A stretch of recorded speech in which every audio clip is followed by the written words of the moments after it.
जब गलियों में खेलता था तो ये सब कभी सोचा भी नहीं था।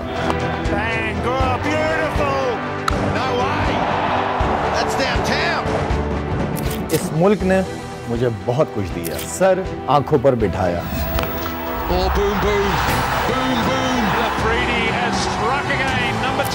पूरी कौम का लाला बनाया। आपका लाला अब भी मैदान में है, लेकिन अब सिर्फ खेलूंगा नहीं, खिलाऊंगा भी।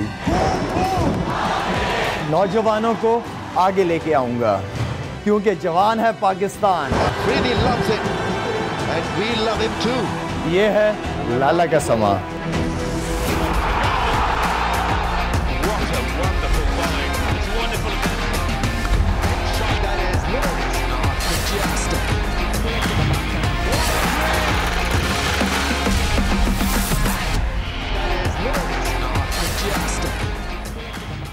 अस्सलाम वालेकुम and welcome to game set match. मैं हूं सवेरा पाशा और मेरे साथ मौजूद हैं अदील अजहर।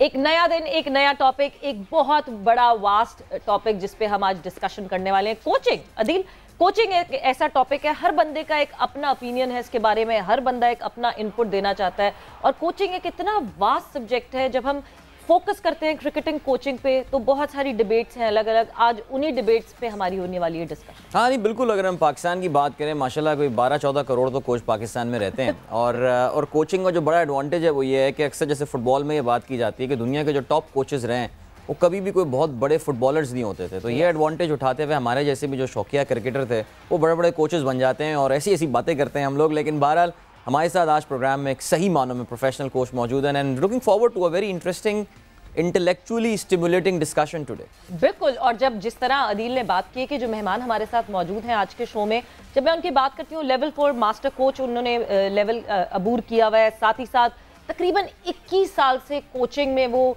रेगुलरिटी में कोचिंग कर रहे हैं, साथ साथ 19 साल से वो पीसीबी के साथ एसोसिएटेड रहे। लास्ट 2 सालों से थोड़ा डिस्कनेक्टेड है पीसीबी से, बट ये कि क्यों है क्या है वो भी हम उनसे पूछेंगे। सभी अजहर साहब हमारे साथ मौजूद हैं। सभी साहब खुश आमदीद। जी थैंक यू वेरी मच सवेरा, आपका बहुत शुक्रिया, आपने मुझे इनवाइट किया। और जैसे अभी अदील ने कहा कि बड़ा वास्ट कोचिंग का जो है वो एक फील्ड है और टॉपिक है। और कोचिंग को असल में बस थोड़ा सा लोग मिसरीड करते हैं, थोड़ा सा मिस जो है ना कॉन्सेप्ट है। तो कोशिश करेंगे कि आज आपके साथ अच्छी डिस्कशन हो। तो सभी साहब छूटते ही सबसे पहला सवाल, जिस तरह अदील ने उसको टच किया थोड़े से उस सवाल को, क्या एक अच्छा बड़ा खिलाड़ी ही एक अच्छा कोच बन सकता है? नहीं देखें, मैं तो इस चीज़ के बिल्कुल टोटली अगेंस्ट हूँ। आप दुनिया में इस वक्त जो टॉप के कोचेज़ गुजरे हैं, जॉन बकैनन 4 वर्ल्ड कप जीता, क्या वो बहुत बड़ा प्लेयर था? वो एज ए प्रोफेशन एक स्कूल टीचर था। इसके अलावा जितने भी आप कोचेज़ जो सक्सेसफुल रहे दुनिया में, कोई वो बहुत टॉप क्रिकेटर्स नहीं थे। इसकी वजह कि आपको पता है कि कोचिंग एक डिफरेंट चीज़ है और खेलना क्रिकेट जो है वो totally it's a different thing. जैसे एक बहुत बड़ा प्लेयर अच्छा कप्तान नहीं बन सकता, इसी तरह बहुत बड़ा प्लेयर ज़रूरी नहीं है कि वो एक अच्छा कोच भी हो। यस, अगर वो कोचिंग क्वालिफिकेशंस जो है ना वो ले, कोचिंग का जो है ना वो कोर्सेज करे, जिससे कि बहुत ज़्यादा फ़र्क पड़ता है। इसको थोड़ा सा जो है ना वो लोग समझते नहीं हैं। वो ये समझते हैं जी कि अगर आपने 100 टेस्ट मैच खेल लिए हैं या 120 टेस्ट मैच खेल लिए हैं तो आप टॉप के कोचेज़ हो सकते हैं। यस, हो सकते हैं, अगर उसके साथ आपकी अच्छी कोचिंग हो, आपके कोर्सेज हों और फिर वो सोने पे सुहागा है। फिर आइसिंग ऑन द केक है, अगर आपने टॉप क्रिकेट, जैसे मैंने भी 149 के करीब फर्स्ट क्लास मैच खेले हैं, 17-18 साल फर्स्ट क्लास खेली है। जब मैं कोचिंग में आया तो मुझे ज़ाहिर है प्लेइंग क्रिकेट ने बहुत ज़्यादा हेल्प किया सिचुएशंस में, और जिस तरह की टीम में प्लेयर्स को रीड करना, तो ये बहुत ज़्यादा फ़र्क पड़ता है। तो ये ज़रूरी नहीं है कि बहुत टॉप का जो क्रिकेटर है वो टॉप का कोच भी हो। तो सभी साहब आपकी बात सुन के अंदाज़ा ये हुआ कि जैसे कि लीडरशिप के बारे में अक्सर ये डिबेट होती है कि क्या you are born with these capabilities, यानी आप जब पैदा होते हैं तो क्या आप में ये कैपेबिलिटी लीडरशिप की होती है, या लीडरशिप की कैपेबिलिटीज़ जो हैं टाइम के साथ आप में डेवलप की जा सकती हैं। सो कोचिंग का भी मुझे आपकी बात सुन के कुछ ऐसा ही सिलसिला लगा कि आप प्लेयर बड़े होंगे लेकिन कोचिंग की स्किल्स आप में विद टाइम डेवलप की जा सकती हैं, बेहतर ट्रेनिंग के थ्रू, बेहतर कोर्सेज के थ्रू। पहले इसका जवाब लेते हैं, इसी से लिंक फिर एक और सवाल मेरे जहन में आ रहा है। सो क्या कोई भी क्रिकेटर उसमें ये डेवलप की जा सकती हैं through courses and training, coaching की स्किल्स? देखिए कुछ ना कुछ, जैसे कोई भी प्लेयर आता है जब अपनी क्रिकेट शुरू करता है, अल्लाह ताला ने उसको कुछ ना कुछ नेचुरल चीज़ें ज़रूर दी हुई होती हैं। तो इसी तरह जो आप एज ए प्लेयर जब खेलते हैं, आप में लीडरशिप क्वालिटीज़ होती हैं, आप में कोई ना कोई ऐसी क्वालिटीज़ होती हैं कि आप जब फिर कोचिंग में आते हैं तो आप सक्सेसफुल कोच होते हैं।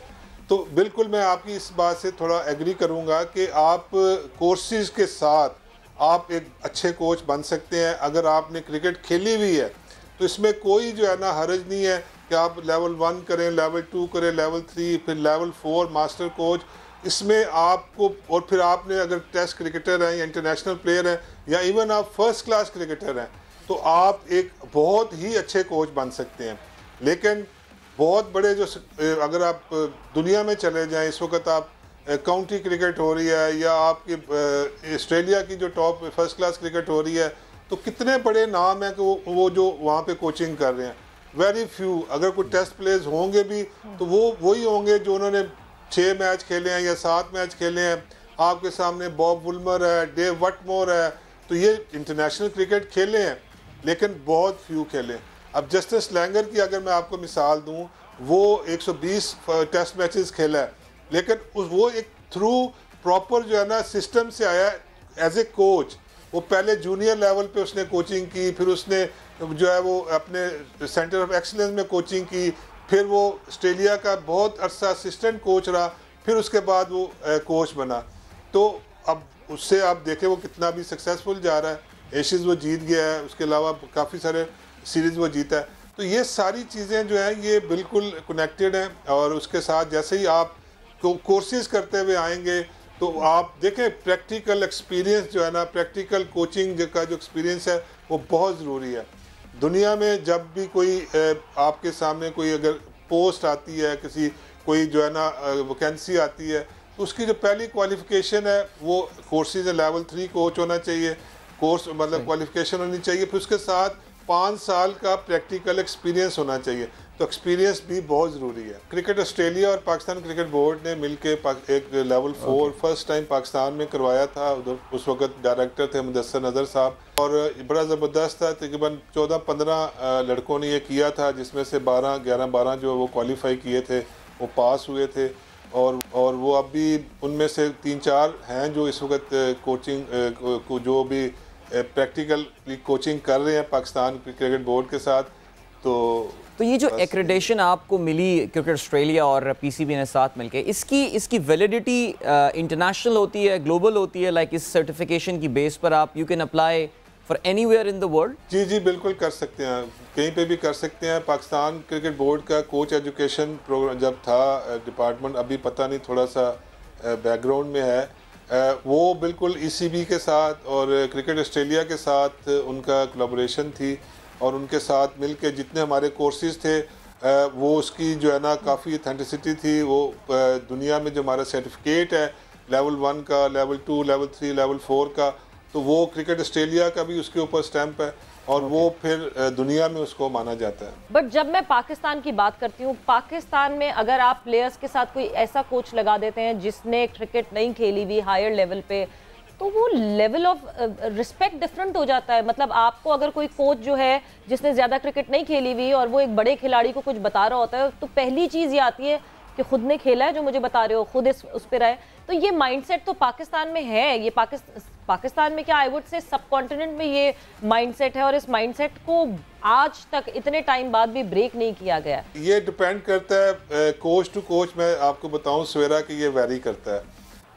मैंने भी ऑलमोस्ट इस वक्त पाकिस्तान के जितने टॉप के क्रिकेटर्स हैं उनके साथ मैंने मतलब टाइम स्पेंड किया है।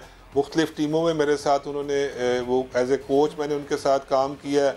मिसबा, हफीज़, ये बड़े प्लेयर थे उस वक्त। जब 2006 में मैं इनके साथ ऑस्ट्रेलिया गया, तो वो अभी भी रिस्पेक्ट जो होती है ना, वो आप कमांड नहीं कर सकते, आप डिमांड नहीं कर सकते, वो आप अर्न करते हैं through your work, through your knowledge. अपने नॉलेज के ऊपर मुझे अगर मतलब कॉन्फिडेंस है तो मैं जो बात करूंगा वो फिर ज़ाहिर है कि उनको अपील करेगी, और फिर मेरे मतलब अभी जैसे ये बाबर आजम मेरे साथ पूरा 1.5 साल गुजारा है, मामूल हक, जितने इस वक्त पाकिस्तान के प्लेयर खेल रहे हैं, और अल्हम्दुलिल्लाह मैं अब ये आपसे बात करूँ, शादाब खान है, नवाज़ है, जो समझे प्रोडक्ट है मेरी, जो को पाकिस्तान का भी ये हैदर अली है, तो ये अभी भी रिस्पेक्ट करते हैं, अभी भी कोई प्रॉब्लम होती है अभी भी वो ज़रूर डिस्कस कर लेते हैं, फ़ोन कर लेते हैं। मैं कोई चीज़ टीवी पे देखता हूँ, मैं उनको मैसेज करता हूँ तो वो आगे से अच्छा रिस्पॉन्ड करते हैं। तो ये ऐसी बात नहीं है, कल्चर है ऐसा, ज़रूर है, मैं नहीं कहूँगा।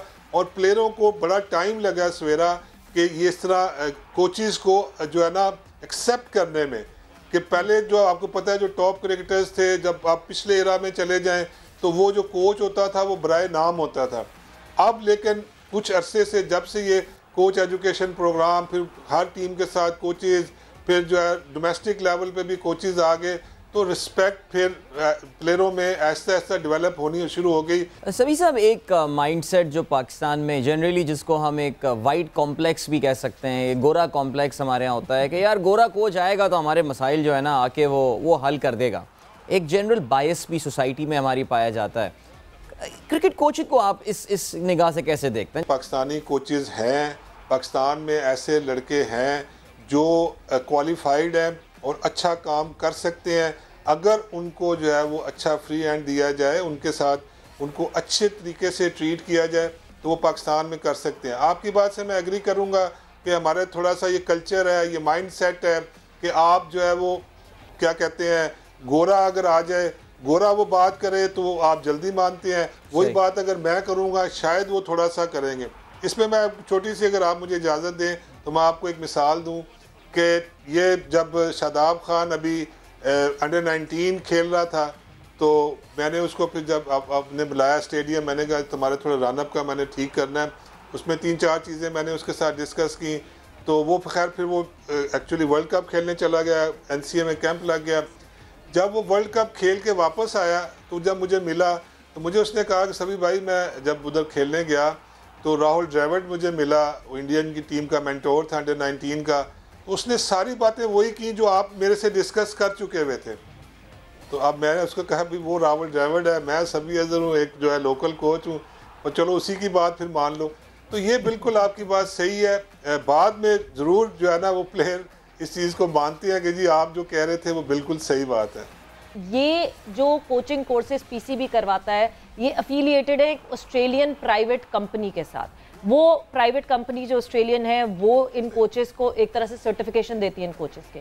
बट ये जो कोचिंग कोर्सेज हैं ये ECB में एक्सेप्ट नहीं किए जाते, और ECB के कोचिंग कोर्सेज को मैचअप करने के लिए आपको एक्स्ट्रा और पढ़ना पड़ता है, उसके लिए और कोचिंग करनी पड़ती है। आपको लगता है एक वजह ये भी है शॉर्टफॉल की, कि क्योंकि इसलिए पाकिस्तान के ज़्यादा कोच जो कि यहाँ की कोचिंग ट्रेनिंग की हुई होती जिन्होंने, वो दुनिया में हमें नहीं दिखते इधर उधर कोचिंग करते? देखिए सवेरा, इसमें ये अनफॉर्चुनेट है, पाकिस्तान में बड़े अच्छे अच्छे कोचेज़ हैं, मैं किसी का क्या नाम लूँ, टू बी ऑनेस्ट के अपॉर्चुनिटी बाहर इतनी ज़्यादा अवेलेबल नहीं होती हैं। मुझे खुद जो है 2-3 अभी कोच ऑफ़र हुई थी कनाडा के लिए, फिर अमेरिका मैंने अप्लाई किया, अमेरिका से भी मुझे हुई। लेकिन अब मैं क्योंकि उम्र के उस हिस्से में हूँ कि मैं अब बाहर इतना टाइम जा नहीं सकता। मेरा तो यही था कि चले पूरा टाइम जितना भी मेरा है वो मैं PCB पाकिस्तान क्रिकेट के साथ ही गुजारूँ। लेकिन पिछले 2 साल से अब मैं अपने इसमें बिज़ी हूँ। लेकिन ये ऐसा नहीं है, देखें सिर्फ जो बाहर से अगर कोई आती है वो ज़ाहिर है कि आपकी CV देखते हैं, आपका इंटरव्यू करते हैं, आपके साथ क्रिकेट के क्वेश्चंस होते हैं आपका, उसमें भी वो आपको जज कर लेते हैं। ये सर्टिफिकेशन जो है, इसको ऑथेंटिसिटी बिल्कुल, ये पाकिस्तान क्रिकेट बोर्ड उस वक्त मुदस्सर भाई, अली ज़ा वगैरह ये सारे इस पे काम कर रहे थे जो है ना। लेकिन अभी हमारे सर्टिफिकेट को लेके कोई बाहर मेरा ख्याल उस तरह किसी ने अप्लाई किया ही नहीं है, या कोई गया ही नहीं है। नौजवानों की कोचिंग और सीनियर टीम की कोचिंग में क्या आपको अपने आप को अडेप्ट करना पड़ता है? लाइक अब सीनियर टीम में ला के आप किसी को बल्ला पकड़ना तो सिखा नहीं सकते ना कि यार तुम बल्ला ठीक नहीं पकड़ते। Is it about only fine tuning? मैं कोच के रोल की बात कर रहा हूँ। वो क्या स्ट्रैटेजाइज कर रहा है कि टीम को स्ट्रैटेजी किस तरह बनानी है, क्या करना है, या बॉलर के रनअप पे उसको फोकस करना है? इसको कंपेयर करें अंडर 19 की कोचिंग के साथ, तो क्या वहाँ पे कोच का रोल और बहुत ज़्यादा इंटेंसिव हो जाता है? राहुल द्रविड़ का मुझे आगे जिक्र करना था, आप ही ने जिक्र कर दिया Rahul Dravid was a master stroke BCCI का, इसमें कोई शक नहीं है, और उसने बड़ी खुशी से जाके नौजवानों के साथ काम किया। मैं आपसे ये भी आगे पूछना चाहूँगा कि हमारे यहाँ जनरली अंडर 19 की कोचिंग करने को अवॉइड किया जाता है, उसको थोड़ा लो प्रोफाइल माना जाता है, तो बड़े बड़े हमारे सितारे जो हैं वो हमें लगता है कि भागते हैं इससे। सो पहला सवाल जो आपसे इस मुतालिक, कोचिंग की क्या डिफरेंट कैटेगरीज में जब आप ये डिफरेंट टीमों के साथ कर रहे होते हैं तो क्या कोच का रोल फ़र्क हो जाता है अंडर 19 और सीनियर टीम में? देखिए दिल, पहली बात तो ये है कि दो किस्म की कोचिंग है। एक तो एंटायरली टीम कोचिंग है और एक डेवलपमेंट कोचिंग है। ठीक है, डेवलपमेंट कोचेज जो होते हैं वो ज़ाहिर NCA में अकेडमीज़ में काम करते हैं जहाँ पे, और मुख्तलिफ जो भी रीजन्स वगैरह में आप कह सकते हैं। एक होता है team coaching. Team coaching is a totally different, और जब जो डेवलपमेंट कोचेज़ हैं वो टोटली डिफरेंट है। वो जो कोचेज़ हैं वो आपकी कोई भी कोई प्रॉब्लम है, कोई आपको टेक्निकल इश्यूज़ हैं, कुछ हैं, वो आपके साथ उसके ऊपर काम करते हैं। जो टीम कोचेज़ हैं, जो टीम के साथ फिर रहते हैं, टीम के साथ ट्रैवल करते हैं, वो एक जो है ना विनिंग कम्बिनेशन और टीम बनाते हैं। यस, अब आप कह रहे हैं जी कि एलीट प्लेयर्स के साथ, इंटरनेशनल टीमों के साथ और अंडर 19 के साथ क्या फ़र्क है, तो यही चीज़ जो है अदील हमें थ्रू कोर्सेज बताई जाती है कि आपने किस तरह अपने आप को एज ए कोच उस लेवल पे लेके आना है कि आपने 16 साल के बच्चे को कैसे डील करना है, आपने फिर अंडर 19 बच्चे को कैसे डील करना है, फिर आपने एक टेस्ट प्लेयर को कैसे डील करना है। ये लेवल 4 जो है, ये सारा लेवल 3, लेवल 4, ये सारा जो है ये working with elite teams, working with elite जो है ना प्लेयर्स, और फिर इसमें रिसर्च वर्क है लेवल 4 मास्टर कोच में। तो यही चीज़ ही बताई जाती है कि फिर आपको इसी लेवल के ऊपर जो है ना वो आपको लेके आना पड़ता है। अब मैं इसमें थोड़ा सा कंट्रोवर्शियल हो जाएगा, लेकिन मैं चले इसको रहने दें। नहीं, अरे बोल दें सर, आप बोल दें, खुल के बोलिए, कोई मसला नहीं है। देखिए इसमें थोड़ा सा देखें, जैसे हमारे दुनिया में टॉप प्लेयर्स जितने भी आप कह लें, जहाँ जिन्होंने कोचिंग की है वो कोई इतना ज़्यादा सक्सेसफुल नहीं हुए। पाकिस्तान में भी बड़े लेजेंड्स ने कोचिंग की पाकिस्तान टीम की, वो इतने सक्सेसफुल नहीं हुए। क्यों नहीं हुए? कि actually they were not qualified. वो अपने लेवल को उस लेवल पे नहीं लेके आ सके जिस लेवल का वो कोई प्लेयर था। तो मेरा ख्याल है कि ये था, इसीलिए सक्सेसफुल जो वही कोचेज़ हुए जो अपने आप को उस लेवल पे लेके आ सके। देखें ना, आप वकार यूनुस जो है वो बड़े लेजेंड क्रिकेटर थे, लेजेंड कोच थे। अब वकार यूनुस को जाहिर है कि किसी नसीम शाह के लेवल पे आना पड़ेगा। नसीम शाह को आप वकार यूनुस के लेवल पे नहीं लेके जा सकते, तो आप उसको लेके आएंगे, अपने आप को लेके आएंगे उस लेवल पे, वहाँ पे आप उसके साथ काम करके फिर आप उसको कहीं ऊपर लेजेंड बना सकते हैं। बिल्कुल बिल्कुल सही बात कर रहे हैं। मतलब मैं अगर कहूँ कि एक PhD पढ़ाने वाला जो टीचर है, प्रोफेसर है, वो कोई ग्रेड 4 के स्टूडेंट्स को नहीं पढ़ा सकता। बिल्कुल स्टाइल डिफरेंट हो जाएगा। बट एक डिबेट और ये चलती है कि जब हम एलीट टीम्स की बात करते हैं, जब हम नेशनल टीम्स की बात करते हैं, तो क्या कोच चाहिए होता है या मेंटोर चाहिए होता है? डिस्कशन हमारी बहुत इंटरेस्टिंग चल रही है, मगर वक्त हुआ एक ब्रेक का। ब्रेक पर जा रहे, ब्रेक से वापस आएंगे, डिस्कशन को यहीं से करेंगे कंटिन्यू।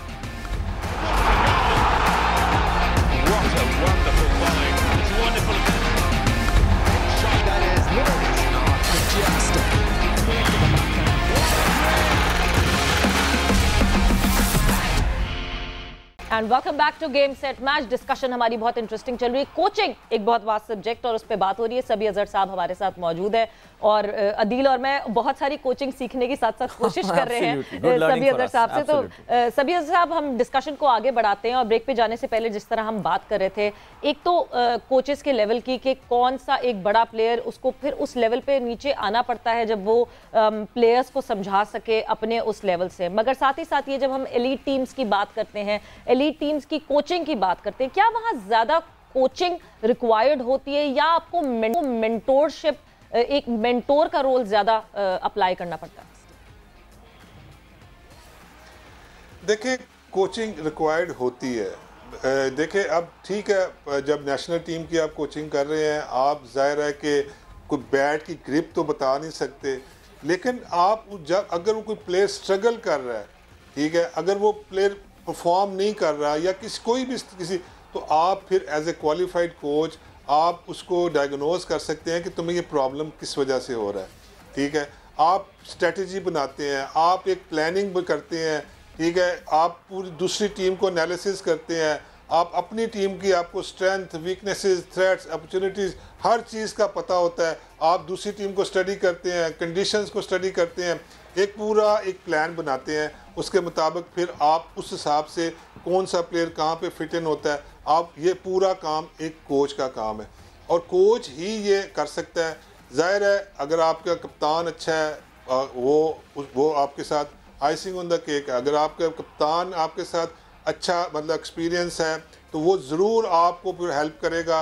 और कोच का ये देखें, जितने भी दुनिया के इस वक्त आप उठा के देख लें, अभी कल शाम की जो है ना मिसाल ले लें, रात को इफ्तिखार अहमद KP का जो वो जीता, उसने कहा जी थैंक्स टू कोचिंग स्टाफ, हमारे कोचिंग स्टाफ ने बड़ा काम किया। रिकी पॉन्टिंग देख लें, जितने वर्ल्ड कप जीते हैं और पहली दफ़ा वो कोचिंग स्टाफ को कहते हैं कोच कुछ ना कुछ कर रहा होता है ना सवेरा। अगर इंडिया वर्ल्ड कप जीता, गैरी क्रिस्टन को कंधों पे उठाया हुआ था, वाई एक तेंदुलकर को उठाया हुआ था और एक गैरी क्रिस्टन को उठाया हुआ था। तो कोई ना कोई देखें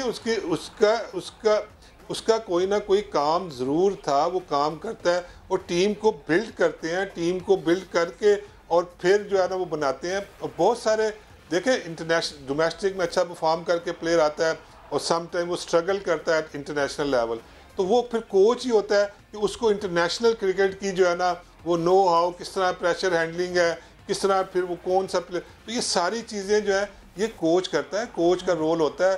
अब मतलब बहुत ज़्यादा इस मॉडर्न डे क्रिकेट के अंदर आपके पास बॉलिंग कोच भी है, आपके पास जो है फील्डिंग कोच भी है, तो ये हर बंदा अपना अपना काम कर रहा होता है, हेड कोच अपना काम कर रहा होता है और ये सारे प्लेयर्स की फैसिलिटेशन के लिए और लाजमी है 100% प्लेयर्स को उनका फ़ायदा होता है, इसीलिए प्लेयर बात करते हैं। और मतलब ये कि कोच आप कह रहे हैं कि एलीट लेवल पे कोच है ज़रूरी, बट कोच को अपना रोल तब्दील करना पड़ता है और एक डिफरेंट लेवल से एलीट को हैंडल करना पड़ता है। बट सभी साहब, जब हम कोचिंग की बात कर रहे हैं तो इस वक्त हमारे नुमाइंदे खिजर आजम भी हमारे साथ मौजूद हैं और जब जूनियर लेवल पे कोचिंग की बात होती है, अंडर 13, अंडर 16 पे बात होती है, तो उसके हवाले से वो हमें कुछ इनपुट देंगे। खिजर जी।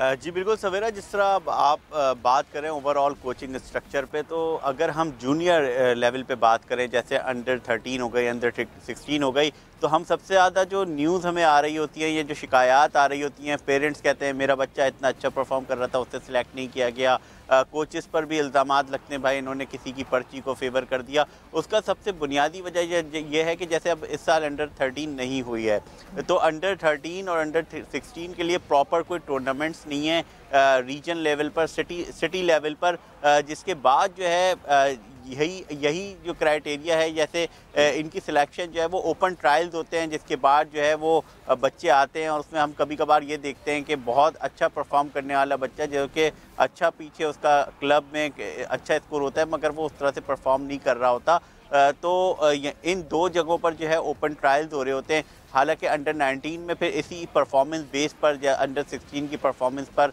और अंडर 13 की परफॉर्मेंस पर प्लेयर जाते हैं, तो ये एक जो खला है वो देखने में आता है। सेकंड ये कि एनालिस्ट की जो अहमियत है वो बहुत ज़्यादा बढ़ गई है मॉडर्न क्रिकेट में। हमने ये देखा है कि पहले तो पाकिस्तान क्रिकेट बोर्ड से एनालिस्ट को मुकम्मल तौर पर फारिग कर दिया गया था, अब लोगों ने अपने अपने तौर पर एनालिस्ट रखे हैं, जिसमें रीजनल टीमों के साथ एनालिस्ट होते तो हैं मगर वो इतने एडवांस नहीं है, उनके कोर्सेज नहीं हो रहे। और जो हम जूनियर लेवल पर बात करते हैं, अगर उसकी सिलेक्शन होती है, तो अगर हम जो मॉडर्न क्रिकेटिंग वर्ल्ड है अगर हम बात करें उधर की, तो वहाँ पर लेवल 1, 2, 3, 4 के कोचेस जो है वो लगाए जाते हैं। फिर उसके साथ ये होता है कि करैक्टर सर्टिफिकेट होता है, चाइल्ड प्रोटेक्शन सर्टिफिकेट होता है, ये तमाम तर चीज़ें होती हैं, क्योंकि जो बच्चे होते हैं वो जो अगर अंडर 12, 13, 16 से आ रहे हैं तो बहुत ही उनको जो है ना एक स्कूल की तरह उन्हें डील करना पड़ता है।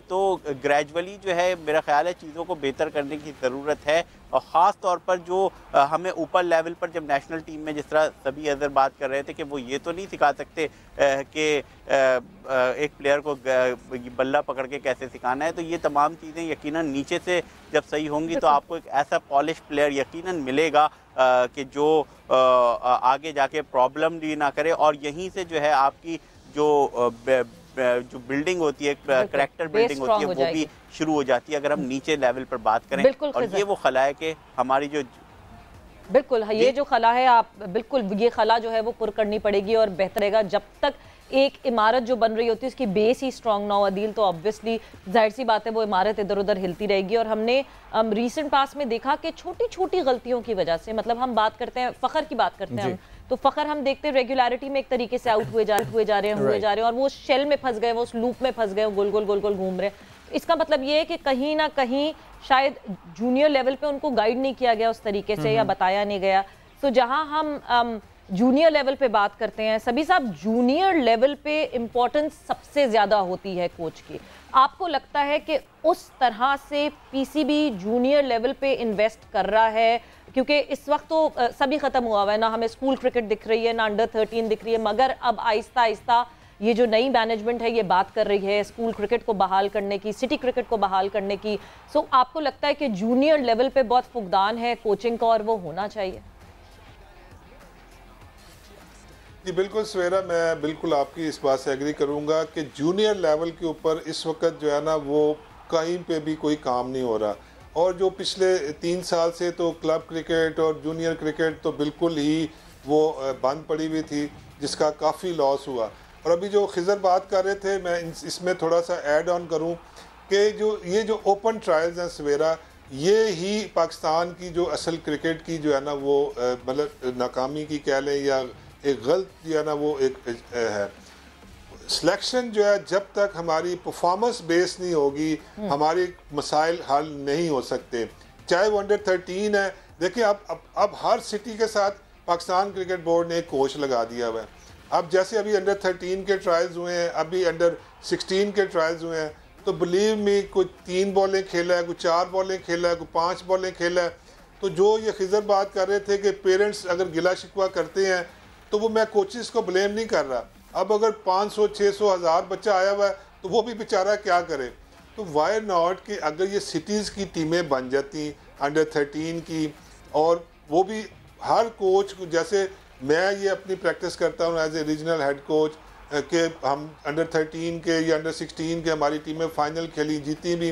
क्यों जीती? कि हम कोशिश करते थे कि अगर ट्रायल किए उसमें से 3-4 टीमें बना के उनके मैचेस किए, तो ये 100% ये चीज़ हो सकती है और फिर किसी को कोई गिला नहीं होगा, किसी पे कोई ब्लेम नहीं होगा। अगर जैसे अब नॉर्दर्न की मैं मिसाल ले लूँ, नॉर्दर्न में अगर 11 सिटीज़ की टीमें हैं तो वाई नॉट अंडर 13 का एक टूर्नामेंट क्यों नहीं हो सका? हो सकता था। कोई उसमें कोई बहुत ज़्यादा कोई इन्वेस्टमेंट नहीं चाहिए, बहुत ज़्यादा कोई ख़र्चा नहीं चाहिए। अंडर 16 का उसमें से फिर परफॉर्मेंस के ऊपर जब नॉर्दर्न की टीम बनती तो वो एक अच्छी टीम, एक अच्छी मतलब है टैलेंटेड टीम बनती। तो ये हमें थोड़ा सा, जैसे अभी आपने कहा कि नई मैनेजमेंट आई है, जैसे बिल्कुल रमीज़ राजा साहब आए हैं, एक मैं तो ये कहूँगा कि उम्मीद की एक नई किरण है। पिछले 3 साल से जो क्रिकेट में थोड़ा बहुत की काफ़ी सारी उम्मीद की किरण का जो है इंतजार है कि वो करने की कोशिश कर रहे हैं। सभी साहब किरण ना रह जाए, पूरा सूरज निकले और पूरा सूरज जो है वो हमें सामने दिखे उस उम्मीद की किरण पे। मगर जिस तरह आपने अभी बात की, बिल्कुल ग्रास रूट लेवल पे काम होगा, पिरामिड की बॉटम पे काम होगा तो आगे तक जो है आउटशाइन करता है, पिरामिड का टॉप आउटशाइन करता है। मगर इस वक्त जो है हम एक ब्रेक पर जाएंगे। जब ब्रेक से वापस आएंगे, आपने रमीश राजा की बात की है, सो रमीश राजा ने रिसेंटली कोचिंग के हवाले से कुछ बातें कही हैं, कुछ डिस्कशन की है। बोर्ड ऑफ गवर्नर्स की जो इजलास हुआ है उसमें बड़ी बात हुई है उस हवाले से, उसके हवाले से हम आपसे बात करेंगे और कुछ जानना चाहेंगे कि क्या वो पॉइंट ऑफ व्यू सही है कि नहीं। But after this short break.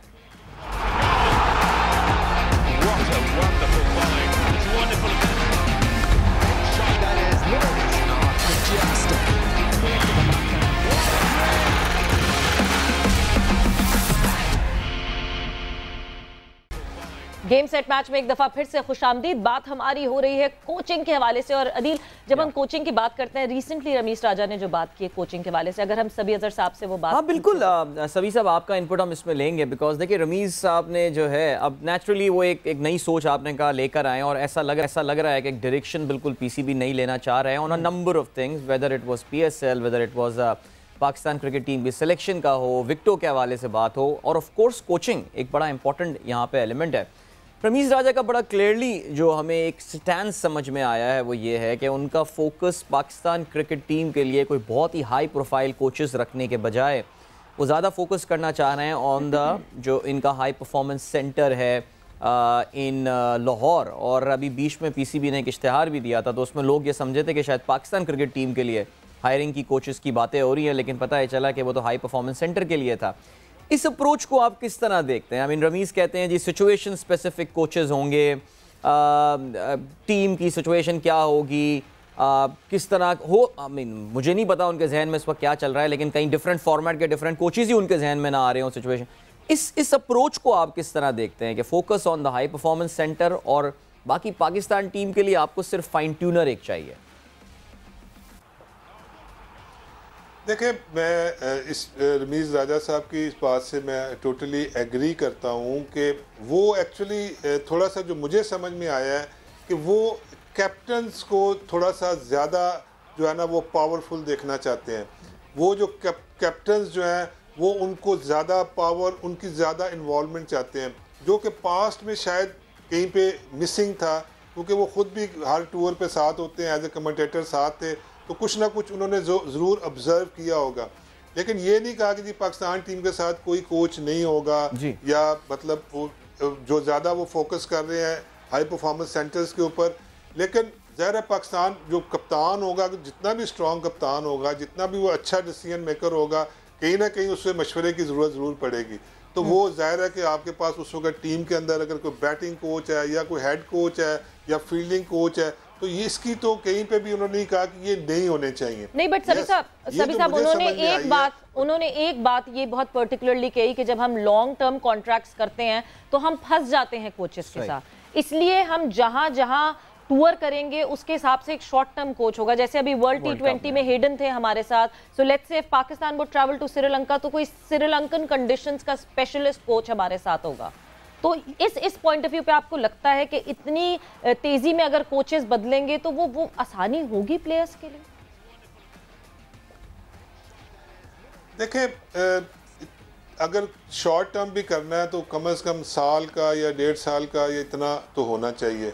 लेकिन मैं तो सिर्फ ये कहूँगा कि चले ये भी करके देख लेते हैं। अगर रमीज़ राजा साहब ये समझ रहे हैं कि ये इसका कोई फ़ायदा हो, लॉन्ग टर्म ना करें, और ये बात सही है कि लॉन्ग टर्म करके जब वो रिजल्ट्स नहीं आ रहे होते तो फिर आप फंसे हुए होते हैं, आप फिर कॉन्ट्रैक्ट जो है ना वो ब्रेक भी नहीं कर सकते। तो लेकिन मैं तो सिर्फ इस चीज़ का ज़्यादा बिलीवर हूँ कि आपको कुछ ना कुछ नए आइडियाज़ के साथ, कुछ ना कुछ नई चीज़ों के साथ कुछ ना कुछ करते रहना चाहिए। अगर रमीज़ राजा साहब के जहन में ये चीज़ आई हुई है और वो ये चाह रहे हैं, तो वाई नॉट ट्राई इट, इसको करके देखें। अगर इस तरह कोई बेहतरी होती है, प्लेयर कंफर्टेबल है, तो प्लेयर्स उससे फीडबैक लें और ज़रूर उसको इम्प्लीमेंट करें। ये तो कोई ऐसा इसमें मुझे नहीं लग रहा कि मैं ये कहूँ कि जी बिल्कुल सभी साहब, अगर एक कोई नया कॉन्सेप्ट सोच रहे हैं रमीज़ राजा और वो अप्लाई करके देखें, इफ इट वर्क्स तो बहुत ही अच्छी बात हो जाएगी, नहीं काम होगा तो नहीं होगा। बट ये कि थैंक यू सभी साहब, आपका बहुत बहुत शुक्रिया। बहुत ही मजे की एक कोचिंग पे डिस्कशन है। मुझे लगता है ये इतना वास्ट टॉपिक है कि इस पे हम बात करते जाए अदील, अभी तो हमने सकलैन मुश्ताक कुछ हुआ भी नहीं है। एग्जैक्टली, टाइम कैसे भाग गया वो बिल्कुल पता नहीं चला। बट थैंक्स अ लॉट सभी साहब कि आपने ज्वाइन किया यहाँ हमें शो पे। And Adeel, it was a wonderful discussion. I think हमें भी बहुत सीखने को मिला, आप लोग को भी बहुत सीखने को मिला। Very informative discussion. And coaching पे मुझे लगता है कि पूरे जो है ना शोज हमें रेगुलरिटी में करने चाहिए कि हम भी उससे एजुकेट हो, आप भी एजुकेट हो। And not just cricket, in other sports as well. Every sport individually, sports में कोचेस का, मैनेजर्स का क्या रोल होता है, क्या टाइम होता है, उस पर बात जरूर करनी चाहिए। बट आज के लिए यहाँ से गेम सेट मैच के सेट से इतना ही। Thank you Adeel, thanks a lot. आप लोग का बहुत बहुत शुक्रिया, आप लोगों ने करना क्या है, फीडबैक देनी है, कमेंट्स देने हैं हमारे ट्विटर हैंडल पे, फेसबुक पे, और सबसे इंपॉर्टेंट आपने रखना अपना ख्याल। टेक केयर, बाय, अल्लाह हाफ़िज़। What a wonderful volley. It's wonderful. Shot that is literally not majestic.